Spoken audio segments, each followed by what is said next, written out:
और 3 साल pass out होने के बाद भी पुनः आप लोग से आशीर्वाद लेके ही जाते हैं। तो ये आप लोग का प्यार ही है जो हमें आगे बढ़ने में काफ़ी मदद मिलता है। तो आज संविधान दिवस पर सबसे पहले आप सभी को बहुत बहुत शुभकामनाएं। और जितने भी कॉलेज के स्टूडेंट हैं उन लोगों के द्वारा मैंने देखा है कि भाषण प्रतियोगिता दिया गया और काफ़ी अच्छा है। तो हम तो इस कॉलेज से तो है नहीं कि हम भाषण प्रतियोगिता की तरह हम कुछ स्पीच देंगे, लेकिन हम फिर भी जो संविधान के बेसिक बातें हैं, जो हमारे जीवन में संविधान का क्या महत्व है, हम उसके बारे में आपको बताने की कोशिश करेंगे। तो जैसा कि आपको पता होगा कि भारत का संविधान 26 नवंबर 1949 का बनकर तैयार हुआ और उसे तत्काल 15 आर्टिकल के सहित उन्हें लागू किया गया। लेकिन हमारा संविधान पूर्ण रूप से 26 जनवरी 1950 को लागू होता है। आपको पता होगा कि यह संविधान ऐसा ही नहीं बने। जब संविधान सभा का गठन हुआ 9 दिसंबर 1946 ईस्वी को, तो उस समय 389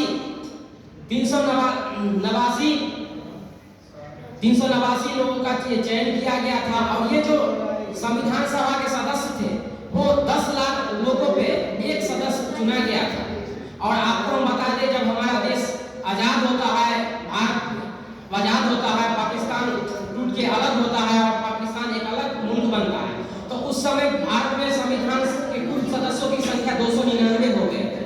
और 9 दिसंबर साल 1946 में जब संविधान सभा का पहला बैठक हुआ, तो उस समय डॉक्टर सच्चिदानंद सिन्हा जो संविधान सभा के अस्थायी अध्यक्ष चुने गए।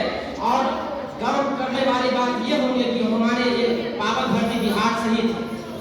उसके बाद 11 दिसंबर 1946 को देश रत्न डॉक्टर राजेंद्र प्रसाद को संविधान सभा का अध्यक्ष चुना गया।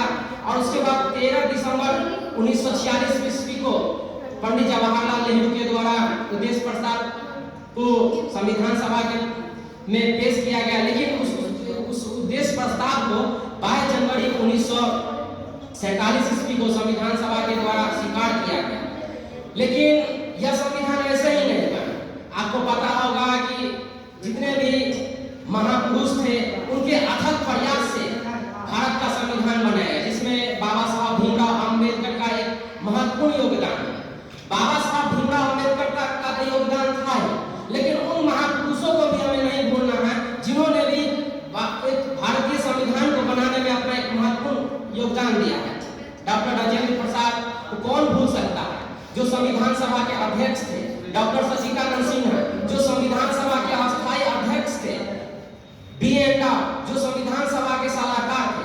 आपको जान के काफी खुशी होगा, जो अंतर्राष्ट्रीय न्यायालय होता, जो अंतर्राष्ट्रीय न्यायालय के पहले भारतीय जज अगर कोई थे तो वो B.N. राव थे और वो संविधान सभा के सलाहकार के रूप में नियुक्त किए गए थे। आज भी आप लोग को जान के काफी खुशी होगा कि अंतर्राष्ट्रीय न्यायालय जिसका हेडक्वार्टर का है नीदरलैंड्स में है, अभी भी डल्बी भंडारी भारतीय जज के रूप में वहां पे अपना कार्य कर रहे हैं। वो हम लोगों के लिए काफी गौरव करने की बात होगी। साथ में हम आपको बता दें कि यह संविधान ऐसा ही नहीं बना। कुछ लोगों ने इसको आलोचना भी किया कि उधार का संविधान होगा, नकल का संविधान होगा। देखिए, हमारे जीवन में अगर हमें कहीं से भी ज्ञान मिले, अच्छी बातें मिले, तो हमें ले लेना चाहिए, क्योंकि आपको पता होगा कि ज्ञान का कोई सीमा नहीं होता है। ज्ञान कहीं से भी मिले हमें ले लेना चाहिए। तभी भारत के जितने भी महापुरुष थे उनके द्वारा 60 से भी अधिक देशों का संविधान पढ़ा गया और उसके बाद भारत का संविधान का निर्माण किया गया। अंततः हमारा संविधान 26 नवंबर 1949 को बनकर तैयार हुआ और 26 जनवरी 1950 को हमारा संविधान लागू हुआ। यह संविधान एक ऐसा संविधान है जो पूरे विश्व का सबसे बड़ा संविधान है। उस समय जब आज से 80 साल पहले संविधान का निर्माण हुआ, हमारे महापुरुष कितने अच्छे थे। उन्हें ये लग गया कि आने वाला समय में संविधान में इस तरीके से संविधान का निर्माण करना है कि समय समय पर इसमें बदलाव किया जाए। हमारा पड़ोसी भी एक देश है पाकिस्तान, जिन्होंने भी संविधान बनाया, लेकिन दुर्भाग्य की बात है कि उनका संविधान 3 बार बना और 3 बार खत्म हुआ। लेकिन हमारा भारत का एक ऐसा संविधान है जो जब से बना तब से चलता ही रहा है और आने वाला समय में जब से यह हमारा देश रहेगा तब तक यह हमारा संविधान रहेगा। ये हम लोग के लिए काफी खुशी की बात है। और आपको बता दें कि डॉक्टर बाबा भीमराव थे, उनके बिना इस संविधान का निर्माण करना का बहुत ही, अगर हम कह दें कि उनके बिना इस संविधान की बात अगर न करें तो काफी ये दुखी वाली बात होगी। उनके बिना खास करके डॉक्टर राजेंद्र प्रसाद, डॉक्टर सच्चिदानंद सिन्हा, यहाँ पे जब संविधान सभा का निर्माण हो रहा था, भारतीय संविधान को लिखा जा रहा था, तो आपको जानकर खुशी होगा कि यहाँ से भी एक थे, दरभंगा रियासत से महाराज कामेश्वर सिंह भी उसके सदस्य थे, और बिहार से 36 ऐसे सदस्य थे जो संविधान सभा के रूप में कार्य कर रहे थे, अपना योगदान दे रहे थे। तो इसमें भी हम लोग के लिए काफी खुशी की बात है कि उस समय संविधान सभा में जो 36 लोग थे वो बिहार से ही थे, और खास करके अपना दरभंगा जो रियासत है उससे महाराज कामेश्वर सिंह भी उसमें शामिल थे। तो इन्हीं बातों के साथ हम अपनी बातों को विराम देना चाहेंगे। जय हिंद, जय भारत, जय संविधान।